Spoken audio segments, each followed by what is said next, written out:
freaking first cut. Golly. Welcome to the First Cut Podcast. I'm Rick Gehman. I have something in my eye, and this is the mega preview pod for this week's Sony Open / TGL / news. Lots of it. Joining me to break it all down, Patrick McDonald is here. What's up, guys? I thought you were going to say a little more there, Rick. That's on me. Week 1 of the season.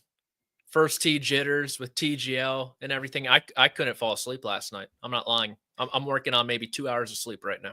It's going down tonight, 9 p.m. Eastern time on ESPN. The Bay Golf Club will be taking on New York Golf Club. We'll talk about that in just a second. Greg DuCharme is here. Boys, I'm fired up for all of that action. We got some great news. Well, maybe it's not great news. We got news to discuss. And first full field event of the PGA Tour season. I'm looking forward to it. Fired up. Lots to get to. Rounding out our crew for today, Mark Immelman. Hello, Mark.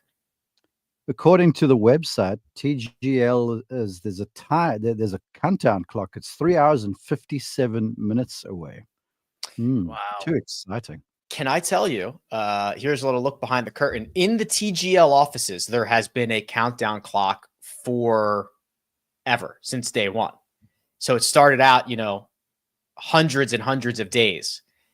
And when their arena blew it down last year, they had to reset the clock, which was a little demoralizing, but the clock is now, yes, much closer than it has ever been.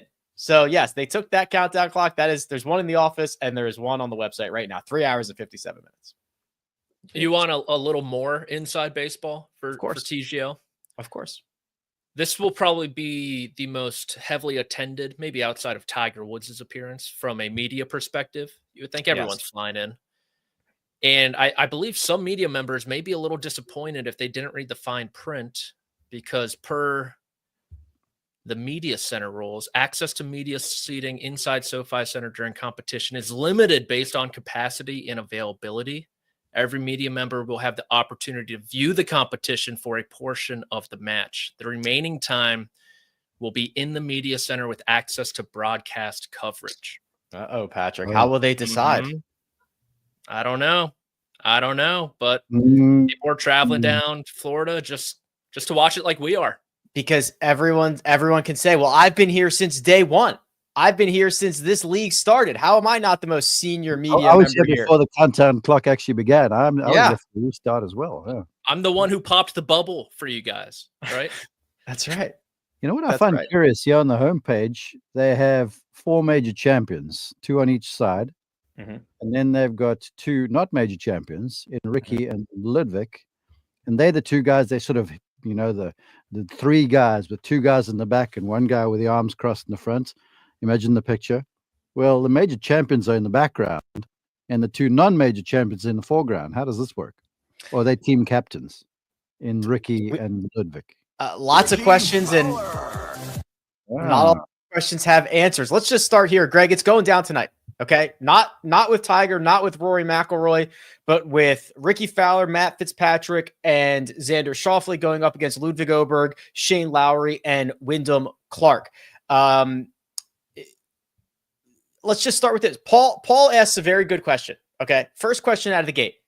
Why would people watch TGL when ratings are down for real golf? That is a fascinating question. Now, we also had recently a showdown between Scottie Scheffler, Rory McIlroy, Bryson DeChambeau, and Brooks Koepka. And that had about 264,000 people watching. It was not a great showing when it comes to television ratings. So what are the expectations for ratings like this? Because quite frankly, I expect some people to watch tonight because it's new, it's unique, it's a really cool venue, it's something we've never seen before. I think that will draw some attention. People are going to want to see what that is. ESPN has been really promoting this pretty heavily, even during football games.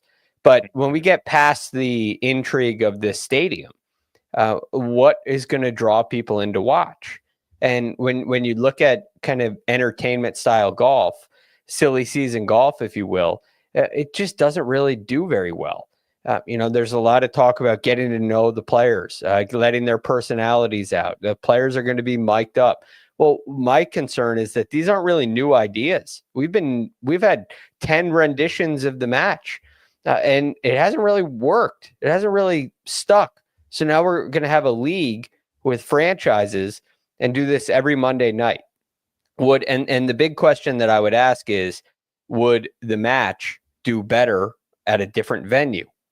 Because, well, again, tonight, this is going to be new and exciting and something we've never seen before.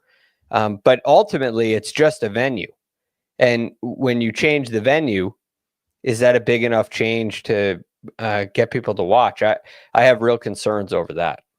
So I assume, and Greg's absolutely right. The promotion has been insane. I have seen this everywhere. It's been on the ESPN bottom line. I don't know what the marketing budget was, but it was extensive. Patrick, I imagine there are probably a couple of things that would answer Paul's question of why people would watch this if they're not watching real golf. I think number one, I think the audiences are different. I think my dad's going to hate it. I think I will like it. My dad watches all the PGA Tour events. And also to Greg's other concern, and Greg has brought up a ton of great concerns that I agree with.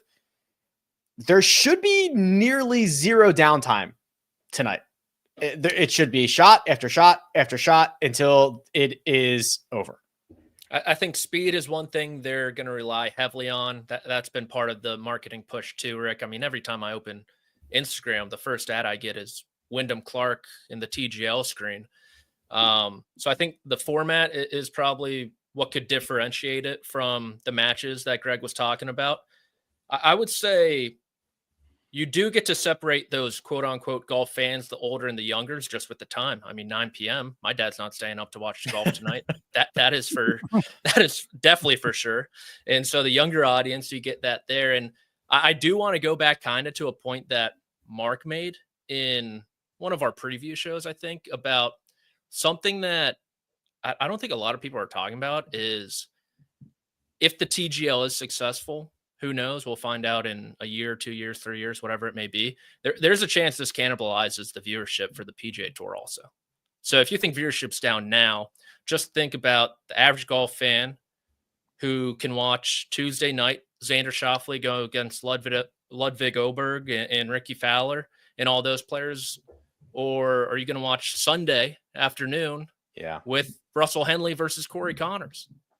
Or Mark, you know this better than anybody. Patrick is right on here.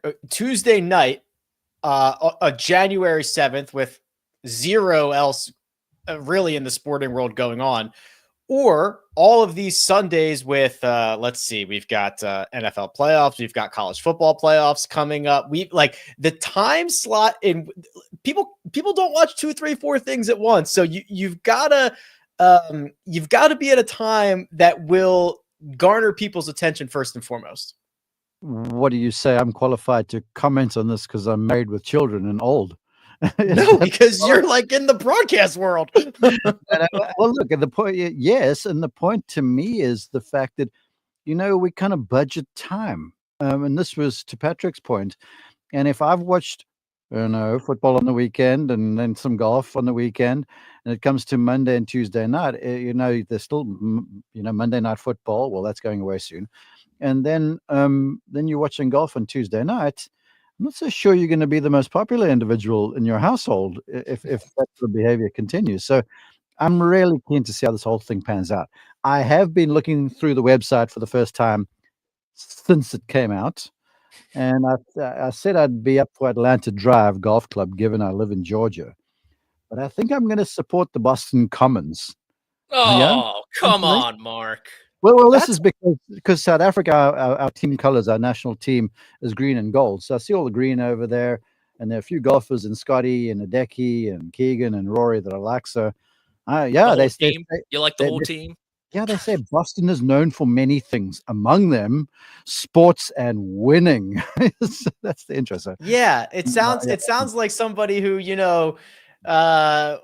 is a Falcons fan or born in Atlanta or lives in Atlanta, but decides to pick the Patriots as their team of choice. That's malarkey, Mark. Remember, there's 28-3. I mean, that's still burning everyone down here, huh? Atlanta Drive. Welcome to ATL. Welcome to Atlanta Drive Golf Club. featuring an inspiring brand, a dynamic logo that reflects Georgia's rich golf history and the iconic city's influence. Nah. I'm up for winning and betting. Oh, I right. think I didn't notice the A in Atlantic Drive. It's kind of a little driver head. Not Atlantic, it's Atlanta, man. Carly, Atlanta, you get these sorry. names right. Yeah, that's on me. Here's a question for you, Mark, from the broadcasting side of it. There's a lot of moving pieces. There's probably going to be hiccups the first few times with the TGL broadcast, but you have an arena like MC, you have two guys in the booth, you have Marty Smith, who's an on-course reporter. I think the one thing we've learned from the match is I'm not sure if that position is really necessary. You have all the celebrities and the owners who are going to get interviewed during this too.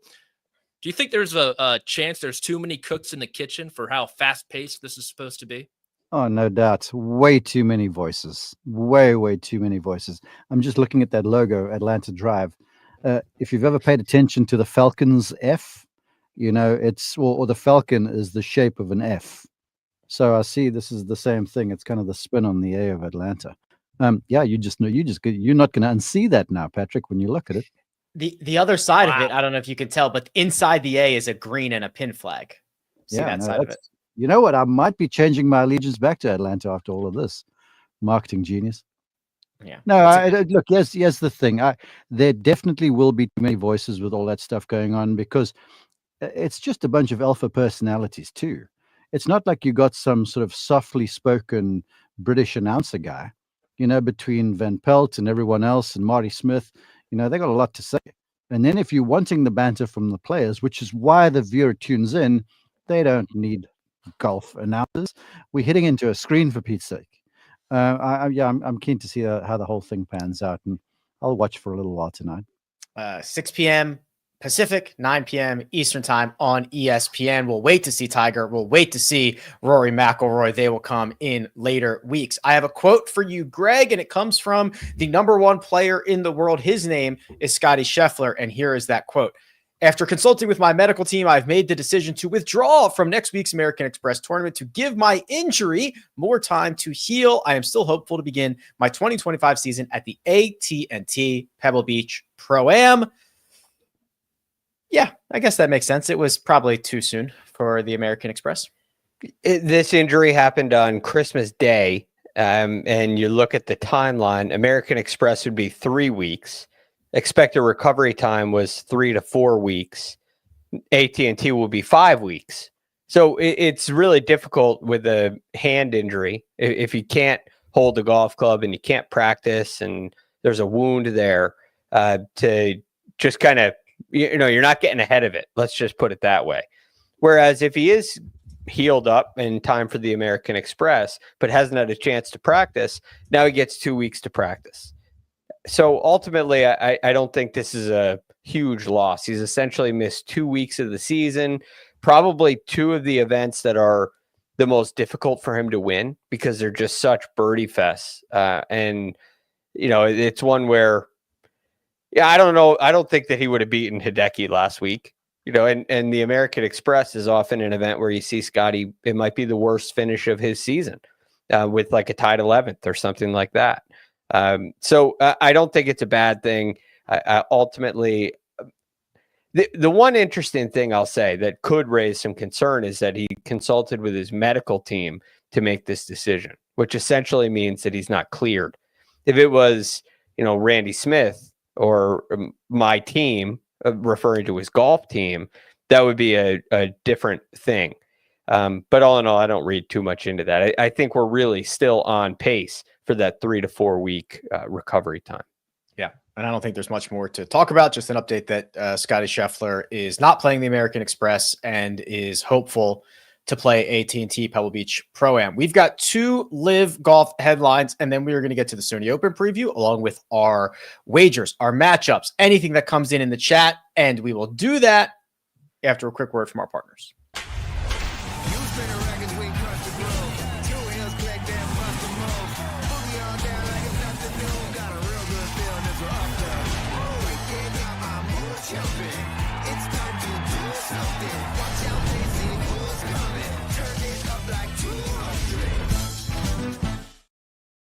And we're back. The 2025 Live Golf schedule is finalized. The last 4 events, not the last 4 of the season, but the final 4 that needed spots on the calendar, have been announced. Miami, Mexico City, Washington, D.C., and Michigan. Patrick, that rounds out their full-on schedule for season number, is this 3 or 4? 4. That's a great question. This is number 4, though, Rick, because you had the 2022 of the 4 aces back to back. And then Ripper. And then Ripper. Yeah, exactly. Okay. Who could forget? Almost us. I will say I'm hoping, speaking of just new leagues and everything, remember the Trumpeteers out there in London on the first tee of Live Golf events. Maybe there's a flash mob rolling tonight for TGL also. Take a page out of their books. Cool to see RTJ back on professional golf stage. I know Tiger had his event there for a few years in Washington, D.C. Obviously, the Solheim Cup also. I think what stands out the most for the schedule is the last 3 events coincide with the FedEx Cup playoffs. What does that mean? I have no idea, but I think that's interesting. I think it's interesting. That's all I'm saying. What's going on at Live Golf right now? That's all I'll say. Brian Windhurst meme.gif right now. What could that mean? They the first couple years they did try to avoid at least the signature events, but now going up against the 3 playoff events, and they will do it with a couple of new names, at least reportedly here, Mark. So we've actually talked a little bit about Tom McKibben over the course of the last few weeks. He was one of the golfers that, quote, graduated from the DP World Tour to get his PGA Tour card. He's from the same club out of Northern Ireland as Rory McIlroy is. There are reports out now that he is going to be joining Jon Rahm's Live Golf team. So got that PGA Tour card, but it seems, if these reports are correct, he is going to be passing. Few questions. First off, if Liv and the PIF and the Tour are trying to get a deal done, this hardly seems like playing nice when you're scheduling events right over the end of the FedEx Cup playoffs. But anyway, I'm just thinking out loud. As far as it pertains to McKibben, Rory McIlroy has spoken really highly about this kid. So clearly money talks, I think, is the answer over here. The question I have is, who was shed for him? Or you allowed more than 4 players on your team? Because I know Caleb Surratt was on the team, a star from Tennessee who turned pro early, basically for the money. And I couldn't see who John would be dropping. But anyway, I believe that would be Kieran Vincent. Okay, yes, I see. Liberty legend Kieran Vincent. Yeah, so it would be McKibben, Surratt, Rahm, Terrell Hatton on that squad. There's no doubt that the folks there, the recruiters, are still trawling around the place. But the reality is they're not getting the big hits. You know, Tom McKibben's not going to draw eyes to the product. I think, you know, with this is Jon Rahm, because Jon Rahm likes competition. You know, he's one of those guys. I think he's gotten a little irate that, you know, his team didn't clean up as he was expecting them to. So I think this is just, you know, guys wanting to win in what still, to me, is a little bit of a ceremonial contest, to be really honest with you. I have another question. And Patrick, I'm assuming you are, no offense, Greg, but I assume Patrick is best suited to answer this question. Don't worry, Greg. I saw, yeah, I know it's not. I saw the Range Goats signed Ben Campbell. Oh, Ben Campbell was a reserve player. He was the highest ranked player on the Asian Tours International Series that was not on Live. So who's gone from this team? Bubba Watson, Peter Uihlein, Thomas Pieters, Matthew Wolff. Peters got traded. He's a 4 ace right now. DJ was in the portal. Who did DJ dice? Who did he trade him?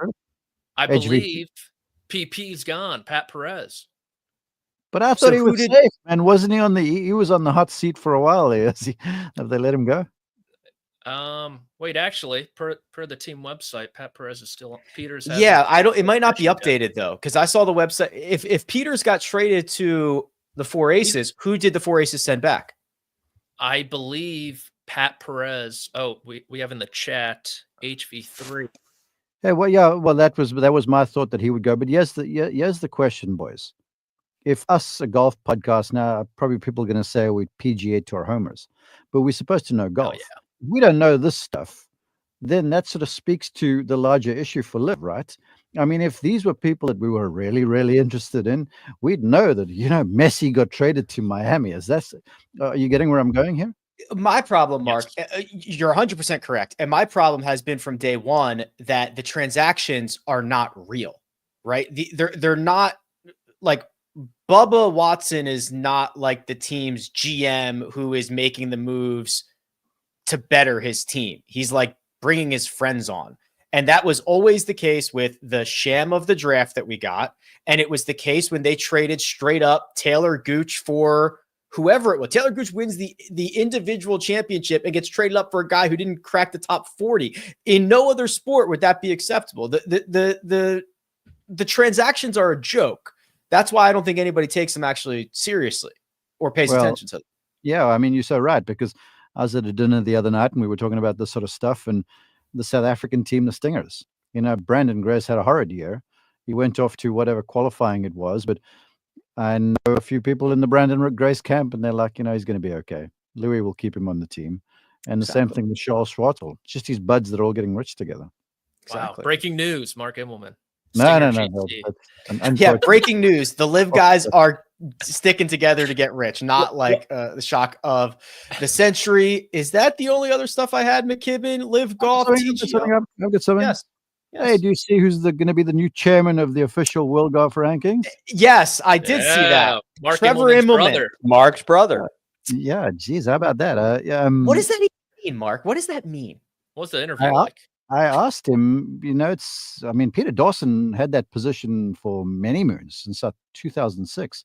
And Trevor's got to go to meetings and sort of preside over the thing. And I think this is in an effort for the World Golf Ranking to continue in the vein of where they're trying to be as appropriate as possible. So I'm keen to see how the whole thing goes, because Trevor, much to your guys' delight, is a real strokes gain guy. So I'm keen to see how it goes.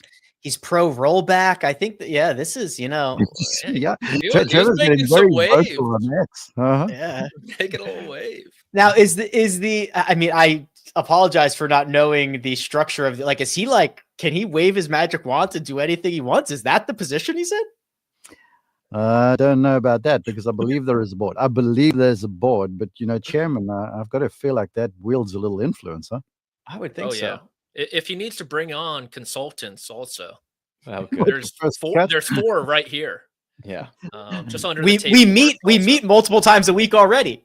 Look, yes, the thing. I've always wanted to be a consultant, by the way. Yeah, but here's the thing, Greg. That job you cannot get right.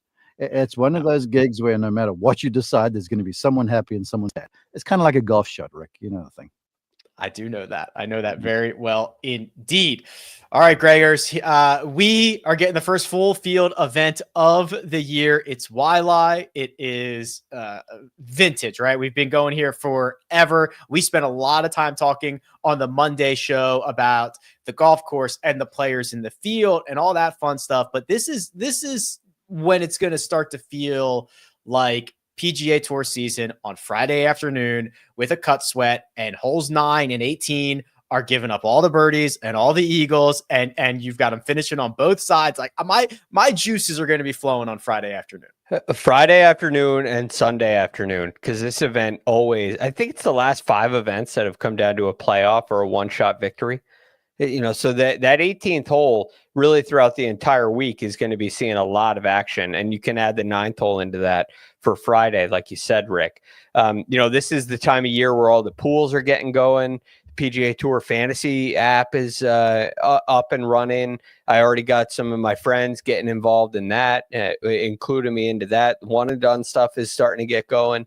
All of this fun stuff is taking place, and it's going to feel real this very week. I know you're big into all those kind of games, Rick, and usually clean up in them. So it's got to be fun for you as well. But yes, full field event, cut, strong field, not the strongest of field, but it's a very strong field for a a general population event, as Patrick calls it. The other exciting thing, Patrick, is the introduction of a lot of the Korn Ferry guys who have graduated, some of the DP World Tour guys that might have gotten their card right. We're seeing the names like a Frankie Sappin or, Harry Hall's back this year, right? We're going to get to either see some names we haven't seen in some time or ones that we've been waiting to get to see in action. I'm more excited for this week than I am last week, to tell you the truth, for everything that you guys mentioned. The cut at the halfway point, I am a cut stand through and through. The event always produces somehow. The golf course is a bit more interesting, especially when Kapalua is without wind and a little wet. And you introduce so many more different storylines. You have Daniel Berger, who just secured his card barely in the fall. He's back for the first time since, I think, 2021. He's played great at this event. Luke Clanton's in the field. I mean, there's a real chance that in 2 years, we have 2 amateurs winning on the PGA Tour. He had 4 top 10s in 8 events last year. All the Korn Ferry Tour guys, some of those PGA Tour sophomores, someone like Patrick Fishburne, I know we've talked about a little bit. I think he could be in for a decent year. And so I'm more excited about this. I'm a little bummed out because it's going against, I think, the college football playoffs Thursday, Friday, and then the NFL playoffs Saturday, Sunday. So it might not get as much as attention as it deserves, but I'm still looking forward to it. Mark, you've walked these fairways and greens and seen the shots come in, historic and otherwise. What are you most looking forward to this week? I don't know. This is going to sound crazy, but to me, there's a romance about these Hawaiian events, and this one is just so great. It truly is, and they get a lot of fans over there, and it's the kind of thing that does draw a lot of interest, and it's normally quite exciting. If I think about the finishes coming down the last few years, there's always been something on the line. And just the way the golf course ends, with par 5s finishing both sides, and 9 is essentially a long par 4 for this crowd, and 18, you can get to the thing with 2 long irons if you decide to. So there's always a lot of volatility and excitement. I want to say this. I did see someone in the chat here ask, they were keen on perhaps betting, will there be a hole-in-one this week? I want to say this, as far as this golf course goes, the par 5s are weakish. The par 3s are stout. I wouldn't bet a hole-in-one this week ever. Number 4 is this Biarritz green. It's long. It's probably like anywhere from a 7-iron to a 4-iron, plays back towards the mountain. All the par 3s here play in different directions, which is cool. And then number 7 is like a perched up green playing almost in the same direction back towards the mountain, but slightly angled. And then 11 plays towards the ocean. It's an angled green. It's always a little bit of a sort of a crosswind shot, if you will, into hurting.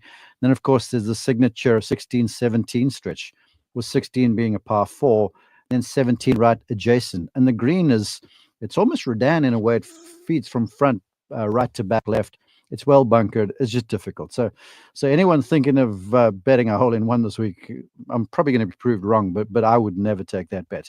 But suffice to say that the 3s are, to me, the real meat of the golf course. You want to know how many aces were made last year, Mark? How many? 0. Well done. Yeah, good job, Mark. When last there been an ace? That will take me some time.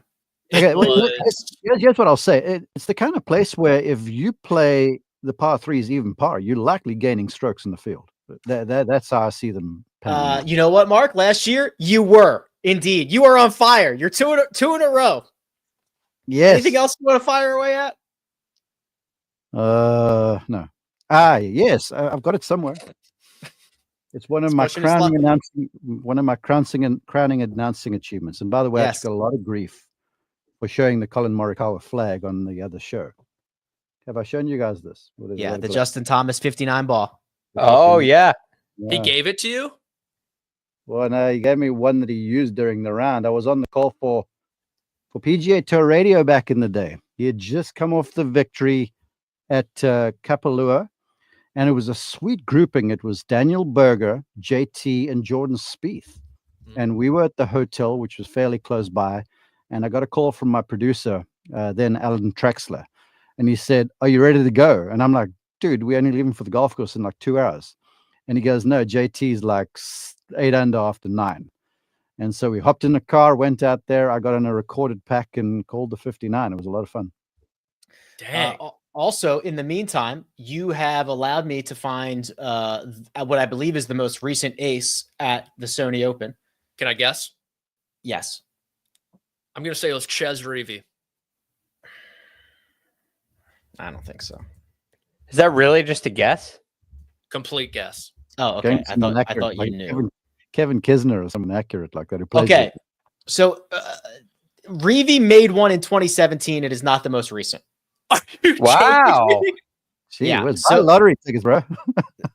There has been Furyk made one in 2022. Oh, That is not the most recent. not have guessed that. Oh, it was so it was the 23 tournament. 2023, second It- round, 7th It hole. wasn't Buckley, was it? No. Oh, Do you want me to tell you what country he's from? It's Siwoo Kim. He's Canadian. Adam Hadwin. Oh, wrong Adam. Adam Oh. Svensson. Adam Svensson. You know what? Of the 4 threes, that's the shortest. For those guys, it's anywhere from about 9 iron through 8 iron, perhaps. The front left hole location kind of gathers a little bit, so you can get after that one. So there's you're going to play 4 par 3s, 4 times 16 attempts. Front left on 7's probably the easiest one you'll play. It was a 1 hop and drop. Is what Dang. it was. Get the details. I don't like hole-in-one bets at all. They're Mhm. they're pretty silly. I love them. The other problem is almost made one at the President's Cup. You guys. Corey Connors makes one every month. The other thing is the odds are horrible. They're They horrible. They give you the worst odds. They never let you bet the no side. And then if you want to bet a specific golfer, instead of the odds being like 400 to 1 or maybe something longer than that, they're like 75 to 1. You know what? This is real radio now. You guys are killing it with the insights. Nice job. This is real gambling. Thank you. We are going to continue with more of that, our matchups, your questions, and the hypothetical one and done, the imaginary one and done, after a quick word from our partners.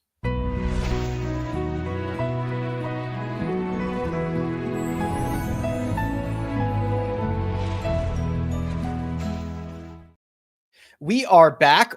Josh has already started to compile some questions, concerns, and comments that are coming into the chat right now. If you want to fire those in, Josh can just throw them up whenever they are relevant, or we will hit them towards the end of the show. But for now, we are going to unveil the grid. Now, this grid, for those of you who are new, we take $100 and we put 50 on the matchup of our choice, 30 on the finishing position of our choice, and 10 each on 2 separate outrights. Josh puts them into a grid and he puts them up on the screen right now. That's pretty good timing, Josh. Good job. Okay. Matchups. We've got a matchup. We've got TGL. We've got similarities. Okay. All right. So let's do this. Greg, you and Mark have the same matchup wager. Which one did you select? I've selected Austin Eckroat at plus 110 over JT Poston. Now, this is a tough, the matchup slate was pretty tough. There's a lot of guys I like matched up with a lot of other guys I like. So I found I found that to be pretty difficult. But I like this one because one, I like the number on Eckroat. I really like the way that he's been playing. I think iron play is going to be really important this week. He's gained strokes on approach in 7 straight events. He's finished inside the top 15, including a win in his last 3. His play has been pretty darn strong. The putting also looks to be in pretty good order as well. JT Poston's a scary guy to go against. But I don't feel like his play is quite as sharp. And I don't feel like his record here is really all that sharp to warrant JT Poston being the favorite. So I like Austin Eckroat here as the dog. Calvin is curious about if anybody likes Eckroat, which we're getting a definitive yes here. Mark, is this a play for you on Austin Eckroat or against JT Poston? It's on Eckroat, and I will say this: when I I looked at the bets on Caesars maybe about an hour and a half ago, and the line I got was plus 100. So apparently things have strengthened a little bit there, or there was some money put on him in comparison to when Greg had a look at what the line was. I'm completely on board with Eckert. The guy's a flusher. He played awesome last week. And I just get the sense, these Texan guys, the guys who play down in the Southeast, the grasses around Wailea are very similar, sort of wiry, spiny kind of stuff. And so if you can putt slower greens, if you can flight the ball through the wind, you can make some hay. And let me tell you what, playing golf in Oklahoma, I said Texas, I think of Austin from there, but he's actually from Oklahoma, playing at still water where the wind blows. He's going to be good. And I would expect him to be a part of the reckoning Sunday afternoon, to be honest with you. Mark and Greg are moving the lines at Caesars as we speak. And that is plus 110 here. Austin Eckert over JT Poston. I'm going with a favorite. Tom Hoagie minus 122 over Thomas Dietrich. This is Hoagie season. Kind of get your wedges and your putting in order and earn some money. So when you get back to the mainlands, you can take it right to the craps table. Patrick, you, my friend, you've done it. You've done it. You've done it. Our very first ever TGL wager has made its debut. Please give the people what they want. There's only one opportunity to bet on the first ever TGL match. So I'm going to do it. And I'm taking the dog. I'm taking the Bay Club, even money over New York Golf Club. I've been told that the Bay Club had a terrific comeback last night in a preseason match. They were down 5 points. Wyndham Clark hit a huge putt at the end to beat them. And I just look at these teams, New York Golf Club, Xander Schauffele, Ricky Fowler. Xander wasn't great last week. He's flying over from Kapalua with Fitzpatrick. Fowler, I don't know what to expect. The Bay Club, Ludwig, he's a robot. So he's pretty much going to be talking to the simulator while playing. Right. That's a huge edge. Wyndham Clark, probably maybe the best putter. Top 3 in this match. And whoever the third player is, Shane Lowry. Lowry. Hold on, just stop. This started out so strong, and then he just got out over his skis. I'm betting on something that has never happened before. Patrick, I thought it was the Bays Club. Now you have me all confused, bro. So I know why I got confused. There is an indoor country club membership here in Charleston, South Carolina. Technically on Mount Pleasant, South Carolina, called the Bays Club. So you got the Bays Club and Atlantic Drive. He's all in, Greg. I wonder why he'll be watching. Atlantic Drive was because I was in Delray Beach a couple weeks ago, and the main strip there is Atlantic Avenue. So I got confused. This is why Patrick knows the fine print of the media center, because he was not granted access because of all of this. That is the Bay Club, the Bay Golf Club, plus 100 over New York Golf Club. I thought you should have stopped when they were hardwiring Ludwig right into the system. I think that would have been a place to draw the line. System malfunction on my end. Yeah, that's okay. Finishing positions. We've got 2 top 20s and 2 top 30s. Greg, kick us off, please. Yeah, I love Harry Hall for a top 30 at plus 120. I think the number is pretty good for a top 30. You look at what Harry Hall has been doing. Last time he finished outside the top 30 was the Black Desert Championship. He finished tied 35th that week, and he's made a real effort to improve his ball striking. When he first came out on tour, he was living on the putter, and he was really a putting specialist. But both his driving and his iron play have really improved. And I think we saw that last week. Now we've seen it in a field like the Zozo Championship, which is a stronger field. We've seen it at the Century. We've seen it on different types of golf courses. Harry Hall's game to me just looks to be really strong, and I'm comfortable with him for a top 30 this week. All right, that is plus 120 on Harry Hall to finish inside the top 30. Mark, you are going younger, someone who has yet to turn professional. Yeah, but I got to say I'm high on Harry Hall, and I want to say this. Greg, at that Black Desert Championship, he was actually leading at one stage on Friday afternoon. He's been working with Butch Harmon, and we were calling him, and Butch actually texted me and he said, Love where his game's going. So I'm all over Harry.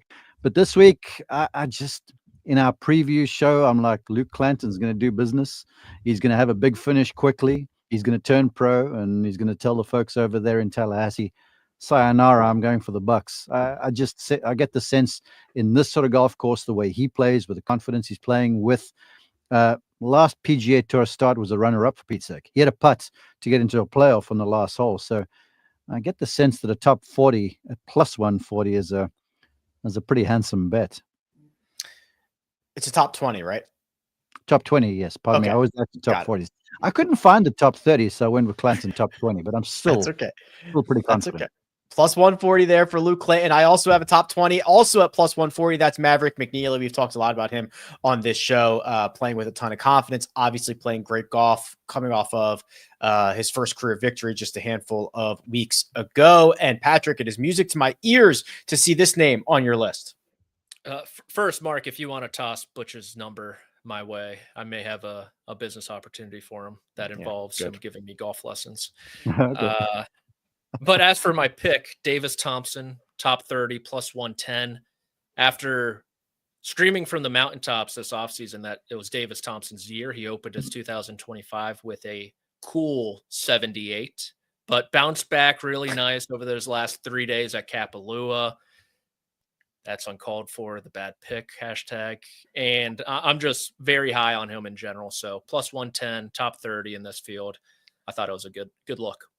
All right, good look there. Hopefully now we've got outrights here, and there is quite a bit of overlap. In fact, I can't remember the last time this has ever happened. Mark and I have the same 2 selections, which also overlaps with Patrick. So, Greg, you are really the only unique man here. So I'm going to ask you to reveal your 2 wagers, please.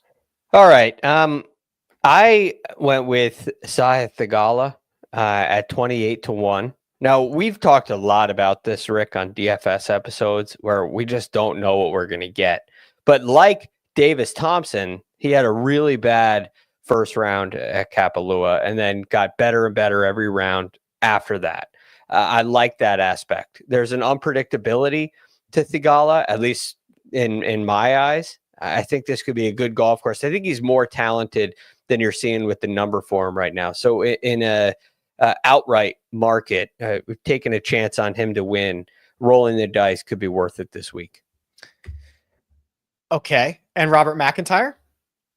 Yes, you wanted both. Robert McIntyre. So Robert McIntyre, much safer, much more analysis could go into this. Okay. Robert McIntyre, since the BMW Championship, has played a number of events. Really since the Tour Championship. He played a lot in the fall, and he finished inside the top 25 in every single event, including a tied 15th last week. And what I'm most impressed with is the way he's done it. In every tee to green category, everything except putting, he's gained strokes every single tournament since the Tour Championship. So his ball striking is really a whole lot better, and his putting hasn't been bad by any means. If you look at what he's done in the past at the Sony Open as well, he's had a tendency to struggle. He's only played once. He came in tied 52nd and really struggled off the tee. I think he's improved his tee to green play, and you could see a really strong week, perhaps following the trend of Hideki Matsuyama in the race to 3 behind Scottie Scheffler. Yes, the race to 3. I love that. I love the race to 3. Okay, now how do we want to handle this? Let's see here. Mark, why don't you give your outright that is 20-1 that both you and I have? That would be Russell Henley. And I'm doing this, the reasons are twofold. One, I'm trying to galvanize my friendship with Patrick McDonald because I feel like he's a rising star, and I'm wondering why he didn't want to hire me. He's going with Butch Harmon over me as a golf instructor. So there's a little politicking on the side there. No, jokes aside, I just think Henley around here is a good bet. Simple as that. The golf course calls for his skill set. His course history here is impeccable. He won his first PGA Tour event in his career at this place, shooting 63 in the final round. So there's good vibes. And when you give a PGA Tour player some good vibes, the hole tends to look a little bigger, and that's a recipe for some good scoring. All right, so that's Russell Henley, 20-1. Mark and I both have him. Now, Patrick, I'm going to ask you to give your first outright that both Mark and I also have. So this is a three-way overlap here. Oh, I didn't know we were having. Okay, not going to say anything there. But Keegan Bradley, 30-1. He finished. What were you going to say? That this is a three ball? Year? Sure. Yeah. I didn't know it was a three ball. He was trying to figure out what player you were talking about. Keegan Bradley, though, 30-1, had a great chance to win this golf tournament last year. Didn't birdie the par 5 18th in regulation, lost in a playoff. Played really well last week, gained throughout the bag, looked sharp, played well at the Hero World Challenge before that. And selfishly, I want this Ryder Cup picture to get as muddy as possible. Get the juices flowing, get the conversation started. Keegan Bradley, potential player captain. So I'm picking him to win. All right. That is Keegan Bradley at 30-1. That rounds out both Mark and my card. And then Patrick followed up one more 30-1. Who's your second wager, please? Yes, I went with Maverick McNeely. Bit of an odd shot for me. I don't typically bet on Maverick, but he hit the ball great last week. I believe he was leading an approach through 2 rounds, working on something, trying to swing left more. And I think what's tough for us is we don't have the data, Rick, from 2 of those events in the fall. For all we know, he was flushing it then too when he was playing well. Played great, obviously, at the RSM Classic when he won. So I'm thinking he just keeps it rolling. He's played well here before, top 10 a couple years ago. Great putter. Didn't really have that putter cooperating too much last week. If he gets that flipped around, which he should, I think he has a great chance to win. All right, there you go. So that is Henley, Keegan, McNeely, McIntyre, Sahith, Thigala. Now our bonus wagers, $50 on anything else that we would like. Greg, I'm going to tee you up first. What'd you find? Let's keep it green here, boys. It's a clean slate for Mark and I. Trying to get right into the green right away. I got Joe Highsmith for a top 30. I love the improvements that he's made in his game over the fall. And as I'm pulling up Joey Highsmith here right now, but what he hasn't finished outside the top 30 in a really long time. I think that trend will continue. I love the kid's game. His ball striking has been really strong for a long time. And he showed with a tied 11th finish in his last start, even with a poor putting performance. That was at the RSM. That, you know, his floor is pretty darn high. And getting him at plus 200 for a top 30, I thought was something I couldn't pass up. Yeah, that's not the only plus 200 on the board. In fact, Mark, you have gone overseas. There is a team event going on the DP World Tour this week, the Hero Cup, I believe it is called. Is it still called the Hero Cup? I believe so. But okay. My bet is for Wildlife, though. Oh my God! Yeah, you're right. This is low GB&I. Why did I think? See, you know why? Because I just watched Justin Rose get into the locker room of Team GB&I. You should, Rick. You should know me. I'm still trying to figure out how to use the YouTube. You know, this whole Caesars and DraftKings websites are too much for my old brain. So yeah, no, searching around for odds like you guys do, apparently my brain has been fried. I saw GB&I and I assumed you went to the Hero Cup. So don't worry about that. We are going straight to Wildlife, and it is just low GB&I. We are low GB&I. There are 4 of them in the field. Bob McIntyre, Seamus Power, and David Skins. But Harry Hall, I just feel like he's playing really nicely. Plus 200, I love the number. I sort of get the sense form-wise that maybe Bob McIntyre may be the one to beat. But Harry played beautifully last week in his first go-around in Hawaii. He's got a game for all seasons, and with small greens, yeah, you got to putt it. So love the pick. He's got to beat 3 guys for plus 200. Yeah, Greg mentioned that he used to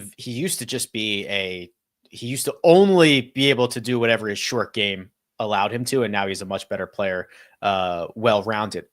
One real fast too. A good comparative course to this place for me is Colonial. Golf course sort of feels the same, the flow's the same. You know, the turn of the holes, the small greens. And a few years ago at Colonial, he had the lead for a long while till he spilled it over the weekend. So Oh, maybe I'm reaching a little bit here, but just trying to, convince myself that this is indeed a good bet because I want to open up with a victory. that was a great finish that year. Not great finish, but like everyone throwing up on themselves, kind of. Yeah. You know what I was thinking about just the other day was, remember when Scott Piercy took his shoe off in between every single shot and almost won a golf tournament? Yes. Talk about throwing up on yourself. That was bad. Yeah, Mhm. it was ugly. Was that at the 3M though? I thought it was the 3M. Yeah, Tony Yeah. Finau. Yep, I remember. Just incredible stuff. Tony Finau won that 3M Open. I remember that. Yeah.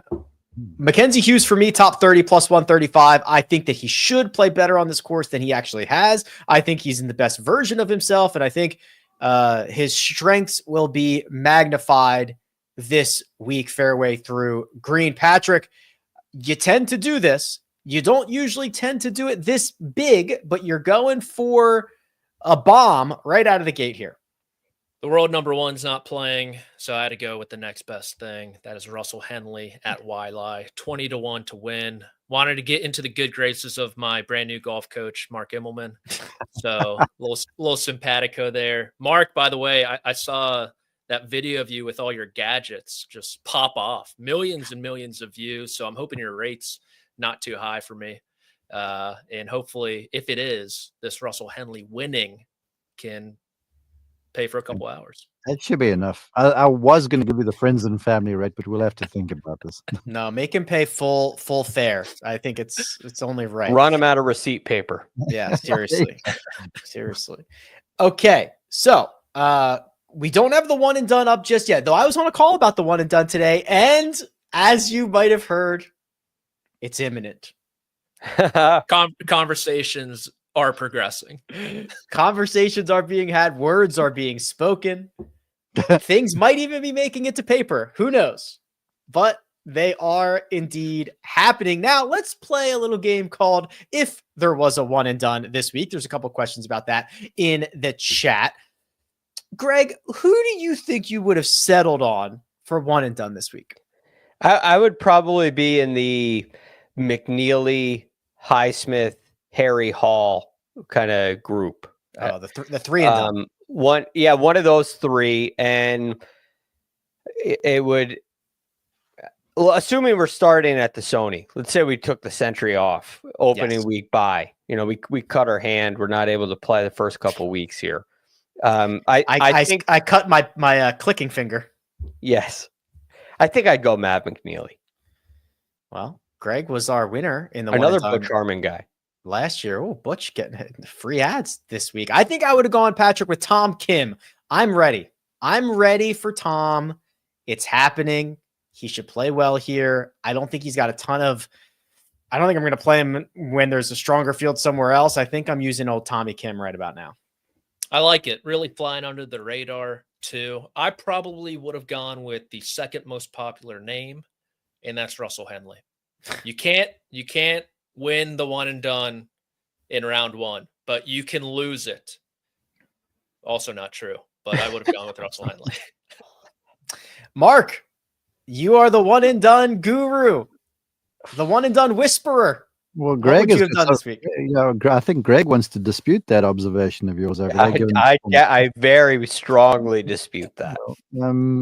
I'd be inclined to want to consider Henley, but one could use him a little later in the year. I was sort of aiming at Ben Ahn, perhaps, or JT Poston, or perhaps even Harry Hall.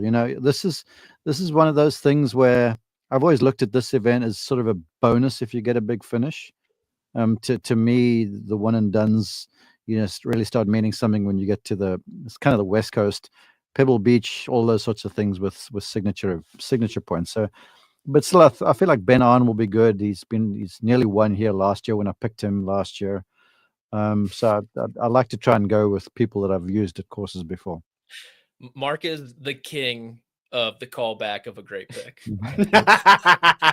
He's also the king of a call forward to a pick that's doing well on Friday night. Yeah, don't do that very often. Yeah, I do. I sometimes get a little too excited in the group chat, but yeah, I keep a record. Well, I know Josh has it too, but I keep a record, and I always just pencil in the people in the spots that have played well there before. So I'm sort of a creature of habit. If you want to know, I'm going to pick. Go look at my history. I'll stay that way.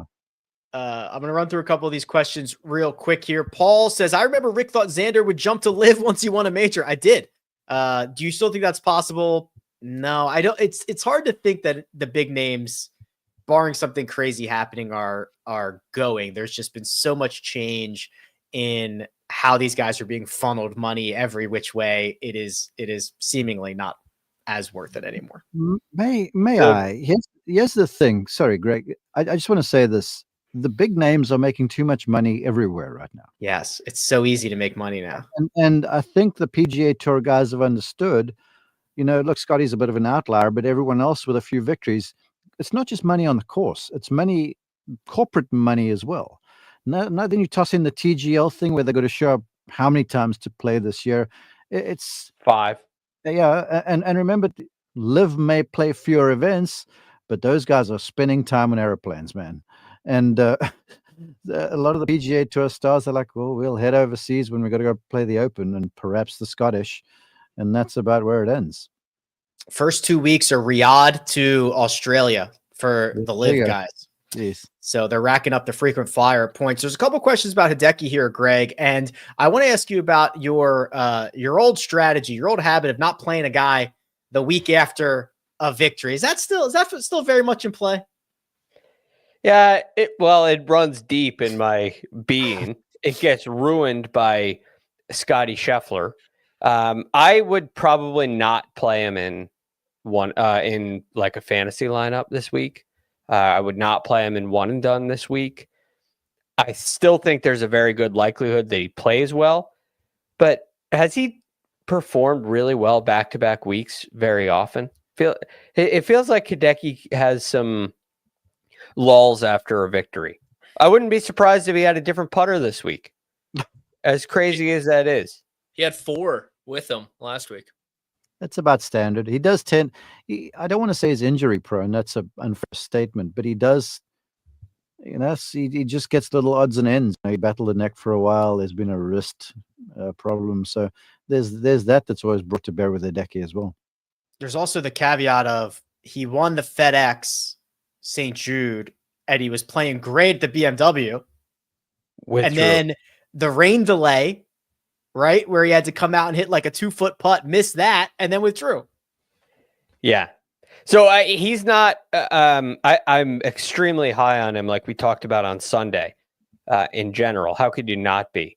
But I am at the same time. He's not Scottie Scheffler, and so my rule in this case definitely counts. And I think it helps if you're in a DFS lineup, right?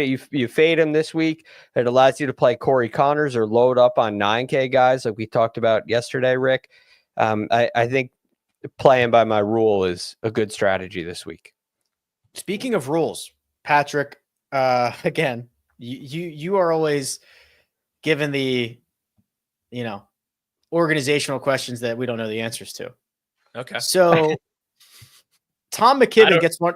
McKibben gets one of the 10 PGA Tour cards from the DP World Tour, and then will reportedly go to Live. Does that bump Jordan Smith up from 11? I think he got boned. Wow. Because last year, Adrian Maronk, he didn't technically play in a PGA Tour event. I don't think. He was in the field for the Farmers. And then I think he pulled out like Wednesday night, something like that, before he went to Live Golf. And whoever was 11 that year didn't get in. So I believe once the PGA Tour season starts, that it might be final. I do not believe Jordan Smith gets a PGA Tour card. I could be wrong, completely wrong, but I don't think so. Okay. Good question. I thought about that earlier, and a question came up from Jack, and I thought, who knows better but Patrick? So fine print Patrick. Fine print Patrick. That's right. That's right. Gentlemen, we've talked TGL, Live, PGA, all the acronyms. Is there anything else you want to talk about? I'm excited for the TGL tonight, just to see what it looks like. Greg said he wanted to be a consultant. I know one guy I went to school with was on that Cap Tech consulting team with Castro, who's spearheading it. He had a tweet this week comparing it to the rollout of the iPhone. So if it's anything like that, I'm looking forward to it. I'm just like, I mean, especially with the extra year, I'm just ready to see it. Right? We've been talking about this for a long time. It's finally going down. Should be fun. All right. We will be back on Friday, then on Sunday to get you up to date on everything that is going on in the world of golf. Big thanks, producer Josh, does all the hard work behind the scenes. Mark Immelman at Mark_Immelman. That's Greg DuCharme, the real GFD. Patrick McDonald at P McDonald CBS, and you can find me at Rick Run Good. This has been The First Cut. We'll catch you next time.